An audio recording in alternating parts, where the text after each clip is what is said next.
ఒక్క మంచి మాట. అప్పు చేయకూడదు. అప్పు చేయని వాడు అధిక సంపన్నుడు. ఉన్న దానిలో ఆనందాన్ని పంచుకునేవాడు గొప్పవాడు. చెయ్యాల్సి వస్తుంది, అప్పు తప్పదు. వెంకటేశ్వరుడు అప్పు చేశాడు, చిట్టి రాసిచ్చాడు కుబేరుడి కంటే. చిట్టి లేదు, ఇప్పుడు తిరుపతిలో కూడా చిట్టి లేదు. ఏమి రాసిచ్చాడో లేదు.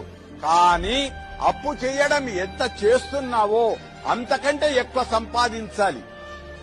బండి కొనడం గొప్ప కాదు, బండికి ఉండే పెట్రోలుకు డబ్బులైనా నువ్వు సంపాదించగలుగుతావా? భార్యను పెళ్లి చేసుకోవడం గొప్ప కాదు, పెళ్లి చేసుకున్న భార్యను పోషిస్తావా? నగ ఇస్తావా? దండ కొనిస్తావా? 3 దండ అంటే గజం దండ కొనిస్తే భార్య ఉప్పొంగుతుంది. అప్పు తీసుకున్నవానికి వెంటనే 2 రోజుల ముందే అప్పు తీరితే ఆనందపడతాడు. కనుక మంచి రోజుల్లో అప్పు తీసుకున్నాం, మంచి రోజుల కంటే ముందే అప్పు తీర్పేద్దాం.